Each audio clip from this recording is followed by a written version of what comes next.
Hello and welcome to the Australian Gamer Show. I'm Matt. And I'm Yug. Tonight we'll be talking about the GDAA winners. Aussie sales charts. 360 in Japan. Max Payne 3 postponed. Raskulls. And Medal of Honor reboot.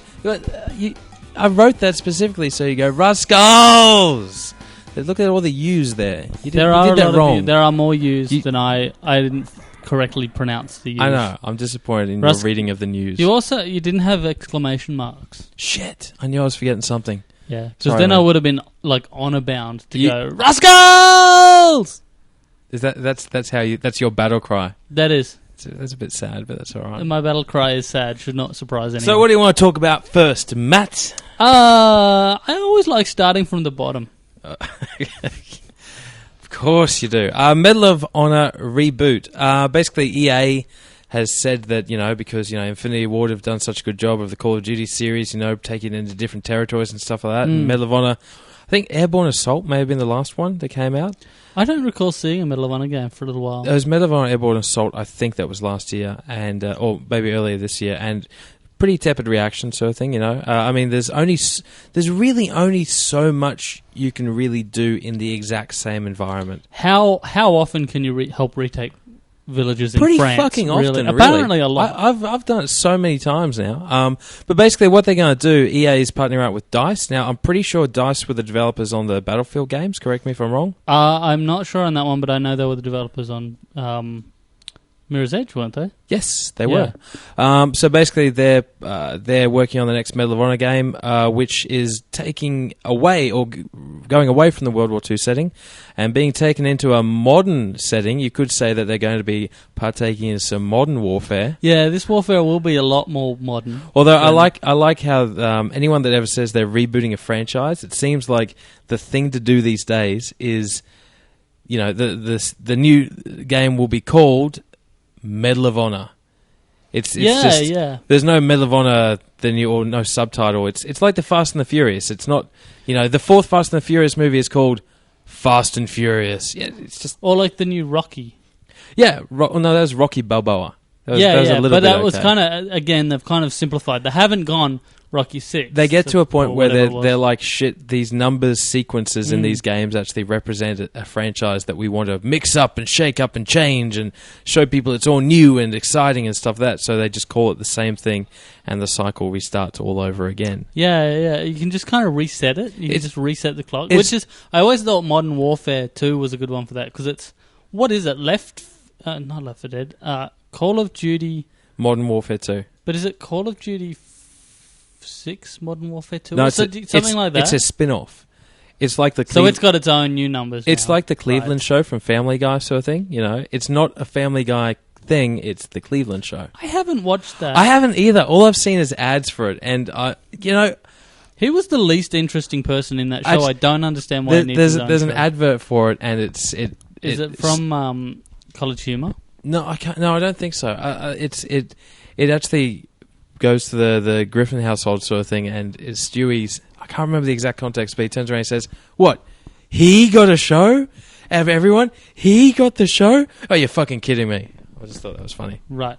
There's a College Humor one that's quite good. That basically is showing all the spin-offs from Seth MacFarlane and right. all his new shows, and it's like, stay tuned for 17 hours of Seth MacFarlane. And it's got all of his current shows. And it's basically a dysfunctional man, suspiciously hot wife, dysfunctional kids. No, stupid fat man. Yep. Oddly hot wife, dysfunctional and useless children, and an unlikely to speak character. Oh, no, that doesn't work at all. Why not? American Dad, the husband's not fat, the wife isn't hot, there's no character that doesn't talk. No, he does talk. There's a fucking alien in there. I know, and he doesn't shut the fuck up. He does talk, that's the point. Unlikely to talk character. Oh, right. Who does in fact talk. So, okay, great. We've got one of the requirements No, there. wait. There's a goldfish. Yeah. And there was other stuff. Anyway, whatever. Watch it on College Humor. It's actually really funny. Yeah, okay, but the concept fails is what I'm telling you. No, the concept was poorly given by me and poorly interpreted by you. The actual humour works very well. Oh, great, thank you. That works so well. So my point is, if you're into good humour, why are you listening to this podcast when college humour is available and a mere click away? So anyway, getting back to Medal of Honor and its franchise reboot, I think they're saying that it's going to be released in 2010, like pretty much every game at this point. You know what I like? I like that it's a reboot. They're rebooting a franchise rather than doing fucking something else. What do you mean? You're like an EA marketing executive at this point. Maybe we should do something new and different. What do you mean? Like a new that was IP, the response to Mirror's Edge. So taking gaming in a new direction, like using the technology they've learned and the techniques and the engines they've built, and make something innovative and different. But crazy talk. No, stop. Put this into context. DICE did Mirror's Edge. Yeah, right? I see what you're getting at. That's their innovative game. They did it, and they're working on Mirror's Edge 2 as well. Which I have heard. Fantastic. Yep. Great. And so you work on Medal of Honor. You don't take the Medal of Honor franchise and fuck with it. That's what a franchise is about. You milk it so you can do things that are actually different. Exactly. And can fail without having to destroy your company. Spectacularly, exactly. They're also doing an iPhone game of Mirror's Edge, which is quite interesting. There's a video of it around. I might link it in the forum. First person or? No, it's a side-scroller. Basically a side-scrolling platformer, not unlike the Flash version of Mirror's Edge that came out. Absolutely skeptical then. Oh, be so. I remember getting all excited about the Assassin's Creed iPhone game, finding out it was a side-scrolling platformer, and it's kind of shit. Right. It's very shit. Okay. There is an Assassin's Creed 2 one, and it's not a side-scrolling. It's good. I'm all up for them actually trying to replicate what they do on the consoles, but when they take it out to a platformer, it's like they just try and cram all the features in the console without actually thinking, this doesn't actually work in a platformer game. Well, it's a bit like the DS versions of some games. There's always you often find when they do all platforms, you've got the Xbox 360 one, the PlayStation 3 one, and they're good. Yep. The PC one, sometimes they have that as well, and that's the same. Yep. Then there's the one they bring out for the Wii. I know. Which is, and often the PSP, which is just not as good. It's obvious they've dumbed down the engine. Well, and then there's the DS. Then there's the DS which version, is usually which is like a completely a fucking different kart racer game or something. Like they have to dumb it down so much to get it into. I'll be honest. I always feel a little bit guilty when on Australian Game we do a review of a game. So like you review Star Wars: The Force Unleashed or something like that. Yeah, that's a good example. And then we say underneath we reviewed it on the 360, but it's also available on the PS3, PC, PS2, PSP, and DS. And it's like, that's nice, but those last couple of consoles there, this is not the same game we're promoting here. Yeah, I know, it's a bit weird, and I'm not quite sure how to handle it, because they do have a suspiciously similar title, while being in no way the same game. Exactly. Do you think they're confused, like parents and stuff that don't know much about games? They go there and they're like, look, this is the game Jimmy wants. He's always called Jimmy, I get it. Yeah, it's on the Xbox. He's got an Xbox, but this Nintendo version's half price. Yeah, I think there would be a bit of that. I think that would happen quite often. Yeah. But yeah, I don't know anyway. what to say about that. It's still the same game, I guess, in theory. Let's move on to our other topics, because we have a few. We actually have a few. A lot of them are going to be quite short, but still. I actually want to move on to the GDAA award winners. This week just gone was the Game Developers Association Awards down in Melbourne, where a lot of the developers actually get together and they pat each other on the back and they go, "Good job, we had a good year," and they drink a lot and network and socialise. And I wish I was there. Saying we had a good year this year. Well, okay, I'll get to that. Right, I'll get to that. I really wanted to go, but unfortunately, I'm busy with Manor Bar stuff and things like that, so I just couldn't justify it.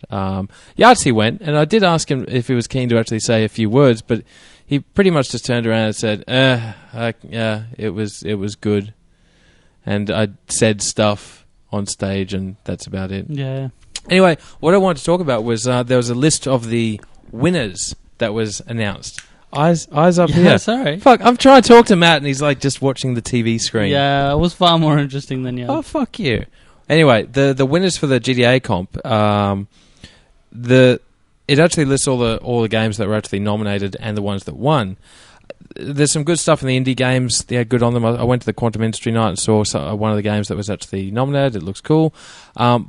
But the interesting thing is the winners for best audio, best graphics, best gameplay.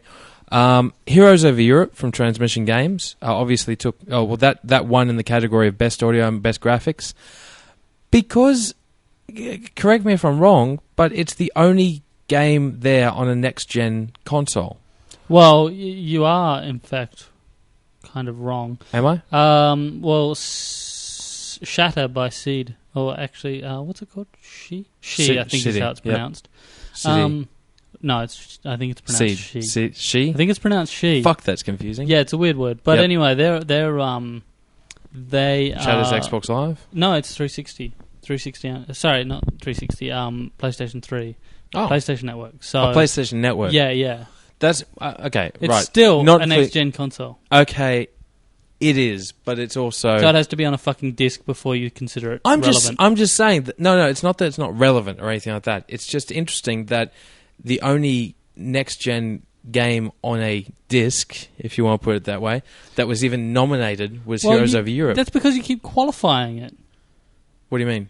It has to be on a disc now. Okay, sorry. Okay, let me preface this, though, by preference. Is that a word? So you're basically saying the only thing that meets my arbitrary categories is this one game that met my arbitrary categories? No, it's more that I'm surprised that all the other games that released on the next-gen system this year aren't in these categories. All the fucking Chrome games, for a start. There's so many developers that actually don't make these lists that it almost makes these winners in the game developers things almost seem a bit irrelevant by comparison to what the actual industry is doing, rather than what this industry body is doing. Yeah, and I understand why, because if you're not a GDAA member or you actually need to pay to get nominated, all this kind of stuff. The list is really interesting. The rules essentially are really interesting because it doesn't actually represent the industry at all. It represents that one industry body, and there are an awful lot of people in the industry who are not represented by that body because they simply don't want to, because they see no benefit for them. Yeah. And it's kind of hard to fault them for that. They have to pay, essentially. And they've had to pay to... I remember talking to someone who was saying they wanted to go down, they were asked to speak at GCAP, but they chose not to because they would have had to pay to get in. Right. And that was last year. I think they might have improved since then, but still, you have to wonder. Yeah, so I mean, it's cool that GCAP's still happening, especially after... And the worst thing, of course, is that Heroes Over Europe... from Transmission don't exist anymore. No. So the winning game is from the studio that got shut down because and certainly the winning game didn't actually sell all that well, unfortunately, either. It's just a bit of a sad state of affairs. And I guess that comes back to your original thing, which is there's not all that much to celebrate, with the exception of a lot of the casual games and the smaller games, which are just doing guns blazing. Yeah, I think winner of the best overall game was Flight Control from Fireman, and rightfully so, as far as I'm concerned. Yeah. It's funny that's best game. It also was nominated for best gameplay. And there are quite a few smaller games. Yep. As I said, Shatter. Yep. On the PlayStation There's also Network. Real Racing from Fireman. Yeah, Real Racing from Fireman. The Puzzle Quest Galactrix from Infinite. Yep. They're working on Puzzle Quest 2. Yeah, so I've heard. And I heard today that they actually let go of 6 people. There was a big brouhaha. I love that word. Yeah, thank you. Yeah. On Kotaku, they were like, Infinite Interactive let go of people. And it's like, it's 6 people. And they finished a project and they couldn't keep them on. It's sometimes hard to tell. I think we've said this previously. The industry is cyclical. Companies finish a product and they let their temporary staff go. That's how it works. It's the same as a building contractor does. When they finish one building, when they finish one project, if they don't have something else to jump onto or don't need tilers yet because they're still building the structure, they let them go and then they re-employ It's them hard later. to know if they're temporary people, but still, I mean, it's just not overly... the end of the world sort of thing. It's worth pointing out that as well as these bigger games, there were student entries as well. Yes. And I wanted to point out, I don't remember the winners overall, but I do remember the winner of, I believe it was Best Gameplay, was a guy by the name of Max Powers. That he should win just because of his name. I know, he should. Powers or Power? Damn it, I can't remember now. But either way. We met him at a few of the gaming events. He's a really cool guy, really good programmer. Do you know what the game was, or...? No, I should, but I don't remember it. Wow, that I was told about it, but I don't remember the name of it. But he did... Do you want to yell out what it was? Yeah, Yahtzee. What was the game? By Max Powers. Best gameplay. That would have been Last Life. Last Life. It was called Last Life, apparently. Yes, by Powerboard Productions. We have it right there in fucking front of us. Jesus. Oh, okay, there we go. The best independent games. Yeah. Now, what's really impressive about this is that was him. He did that. Just one that guy. That was him game. And him game beat Quantum's game. Yeah. Well, beat games from particularly Quantum and AIE and all these other places. But one of the Quantum entries, he was in as well. Oh, right. He's a busy boy. He's a busy boy, and he had some free time. Oh, there you go. So a big shout out to... Is it Max Powers? Is that yeah. his real name? I hope so. I've decided I it just is. have so his parents are Mr. and Mrs. Powers, because that's fucking awesome. Yeah, well, I think so. But in any case, yeah, big shout out to him because, well done to do so well on your own. Absolutely. It's a nice thing to have behind you. Cool. All right, cool. Well, we're going to move on to talk about... let's get back onto the Medal of Honor side of things and moving on to the other franchise, Call of Duty. Modern Warfare 2. Duty. No, that's not funny. No. It's been not refused classification, or it's been... I don't know. It's basically just been censored in Japan. There's not really that much story to this except that the whole No Russian famous scene, which, as everyone knows, is essentially about killing civilians in Japan, is about not killing civilians, and if you do so, game over. Right. So, yeah, it's interesting to see that getting censored or sort of all around the world. What's Japan like for censorship? It's got its own really weird laws. Yeah. They're okay with tentacle sex, but not okay They're okay with pretty much everything. They used to be okay with an awful lot of like rape and that kind of stuff, but that's now... that's toned down a little bit. Yeah, that's now illegal, but they're often... it's always been kind of hard to tell with the Japanese whether it's rape or not, to be honest. It's just a girl squealing anyway, so... Oh, dude. Have you watched much Japanese porn? Honestly, and I have to admit now that I have, so... honestly? No, I actually haven't. Well, everyone else out there who's like straight... Oh, fuck off. That's bullshit, man. But anyway, okay, tell me all about your Japanese porn fetish. It's just there is a distinct... And people on the forum who agree with me, guys, who have seen this kind of... You need people on the forum to back you up on this topic? No, but I just want to not be so fucking alone when this goes live. So there's other people out there that agree with me. I'm not the only one. Yeah, anyway, the point is that it can be quite hard to tell whether the girl's into it or not into it. It can. Just back me up here, guys. Anyway, look, just keep your little fucking Asian rape videos to yourself, but that's okay. We were also while we're in Japan, right? Yes, and while we're speaking of rape, the 360 is getting quite thoroughly raped in Japan. Okay, that was a horrible segue. I know, but okay, we have no choice now.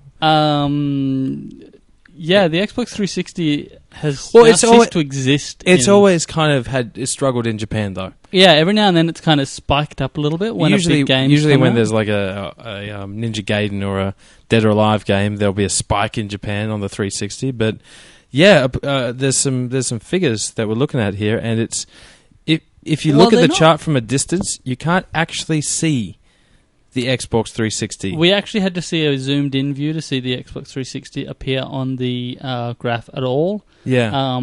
It's so small now, it's basically just a pixel line. I like the fact that, because there's a category for other is bigger than the 360. Yeah, and considering this chart includes the PS2, PSP, PS3, Wii, DS... that pretty much covers it. The PS2, you can see the PS2, you can see other, you can't see the 360. Yeah, so I don't know what is in other, but whatever that is, of it's bigger than that. Between this and the rape porn videos, I really just don't get the Japanese culture side of things. Maybe you do a little bit, obviously. Well, I think a big part of it is that the 360 has always been so strong on genres of games that are not really strong in Japan. Fighting, driving, first-person shooters. Fighting they do well, but fighting has never really been an area that the 360 stood out in more than the PS3. More than the PlayStation. Whereas the first-person shooters, it's really good for that, and online combat and stuff. Yep. But that's not part of the Japanese market really strongly. Let's put ourselves in a Microsoft marketing position here. What would you do if you were like looking after the Xbox 360 in Japan, what could you possibly do to actually make the system, the console, appeal to the Japanese market on a more permanent basis, not just spiking when there's a random obscure title that they pay a shitload of money for? I don't know, actually. Yeah. That is a really hard question. I mean, the PlayStation 3 is so dominant as the big console, and the Wii is so dominant as the Play console. Like, I look at it, and I look at the history of the Xbox 360 in Japan, and, you know, I mean, from my point of view, they did a lot right. They actually, it's hard to say what exactly they got wrong, except for being not Xbox 360. Sony sort of thing. Being not Japanese. Or Nintendo, being Japanese, and I think part of it is that the games that have really pushed the 360, such as Halo 3, don't have any weight in Japan. The other thing is, I mean, there's a lot of games in Japan that are huge over there that don't count. Like, we were actually going to mention Yakuza 3. Which has finally been announced. It's getting released outside of Japan in 2010.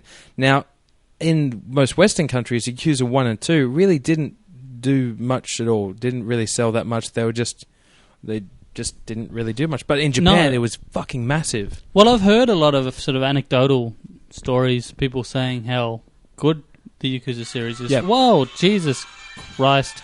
Matt, what's that? That's Barack Obama is Irish playing on YouTube because Firefox crashed. Oh, I wanted to hear that. No, it's really long and it's actually quite boring. Barack Obama is Irish? Yeah, apparently. What the fuck are you watching? Well, it's logical. What the hell His name is... You're sitting here telling me you're so busy all the time and you've got a YouTube video. was watching that. Oh, and right. so were you, and you know it fully just well. blame Talia, that's fine. Blame the girlfriend. It's all her whatever. fault. The point, as far as I can tell, is essentially that his name is Obama, which is an Irish name. Because it has a comma in it. It doesn't have a comma in it. No, whatever. But yeah, no, Yakuza is not a series that's really lit up in Australia or in the West generally, but it is really quite popular in Japan. Yeah. And, that's what I mean. So the games, it seems the games that are popular in the West just aren't popular in Japan, and vice versa. And vice versa. Not exclusively. There are some titles like Final Fantasy, for example, some series that from 7 on has been really popular here. But we never got a lot of the earlier ones. No, we didn't. Those are good examples. And there are series of Japanese games, Dragon Quest, for example, that simply never come here. They never have. And Dragon Quest in Japan is bigger than... The last couple have. Have they really? Yeah, there was Dragon's Quest, I think it was 9, that was actually on the DS. Oh, really? Yeah. Okay. Yeah, which is pretty cool. Anyway.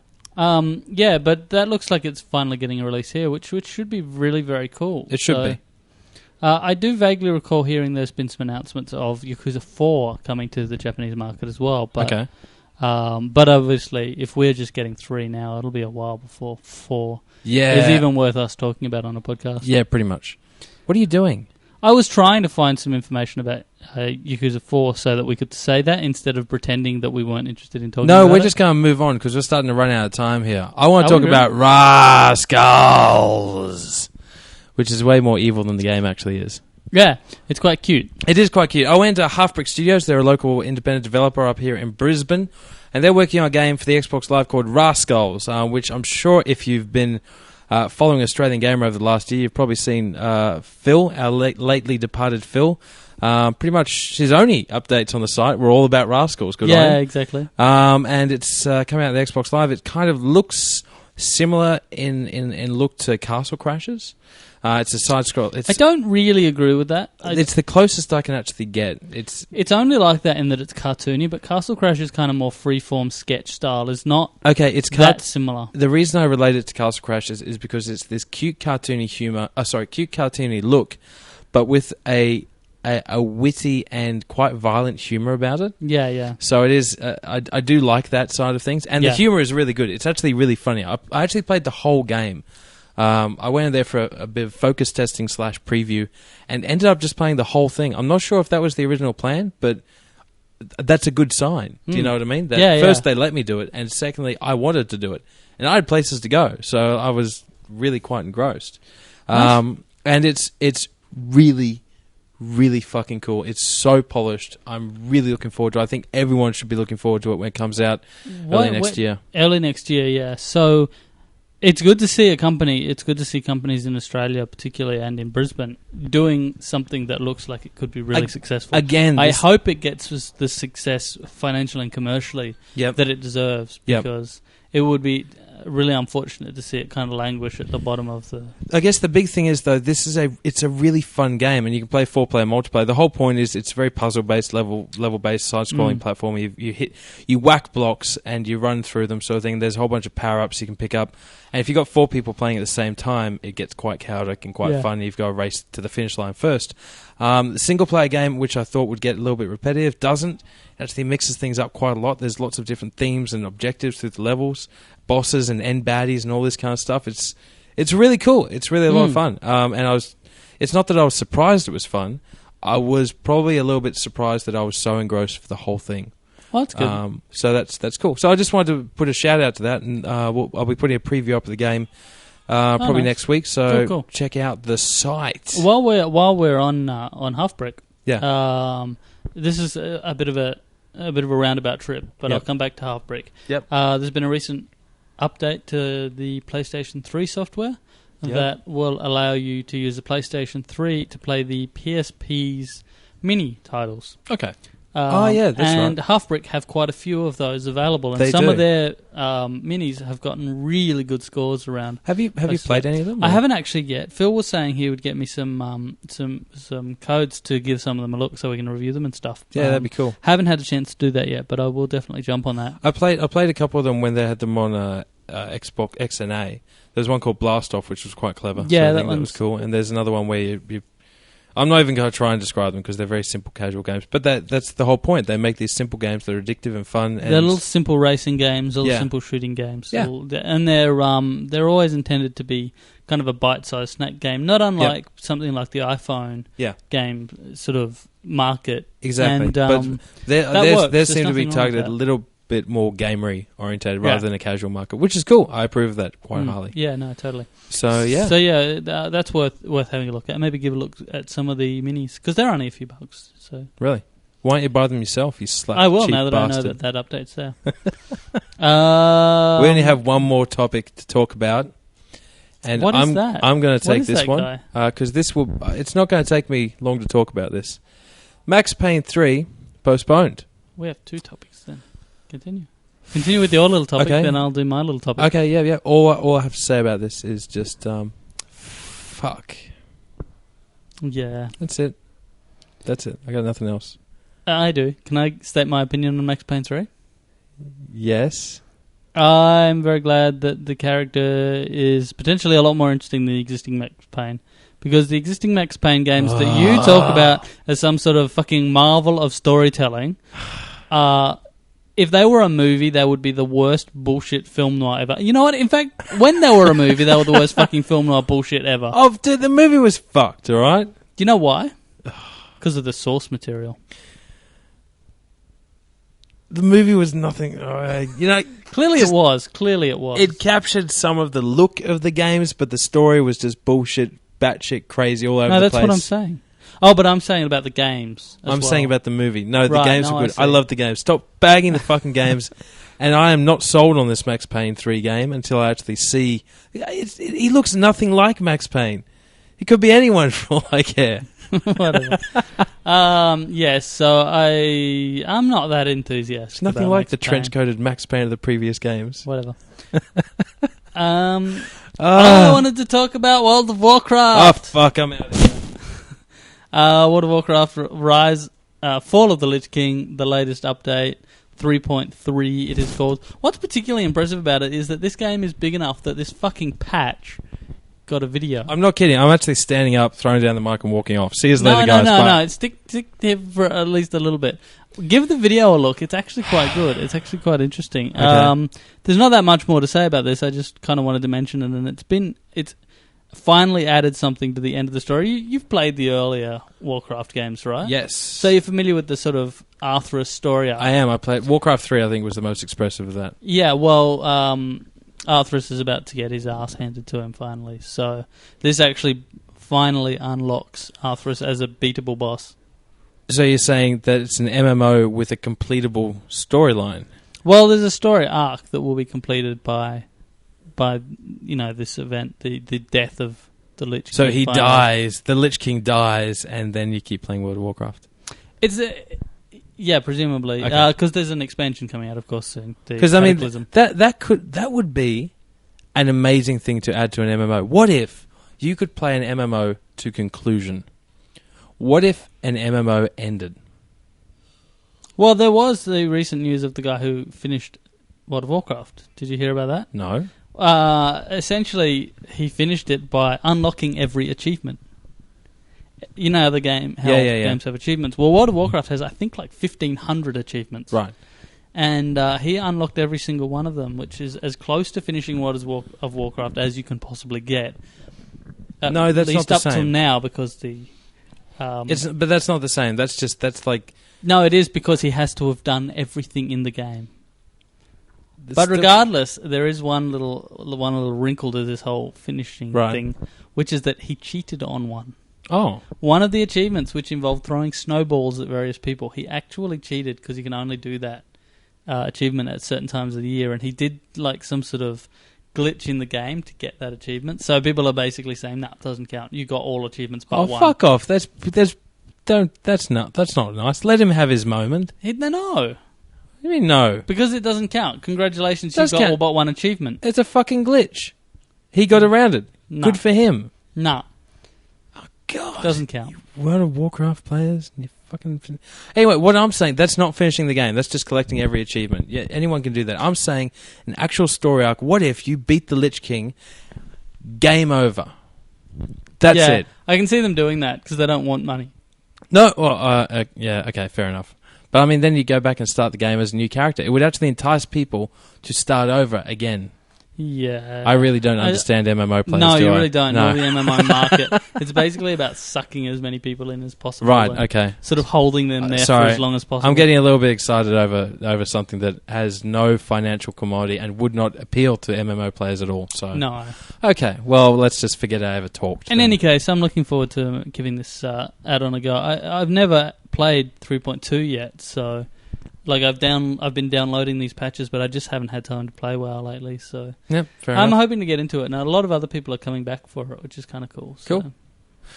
Cool. Okay, I think that's about it for this week. There's only like 2.5 shopping days left till Christmas. 2.5 weeks. Yeah. Shopping weeks. 2.5 shopping weeks. Yeah, till Christmas. Yes. What are you doing over Christmas? I'm thus far unsure. I'm still trying to figure out exactly what I'm going to do. I get some time off over Christmas, which is nice.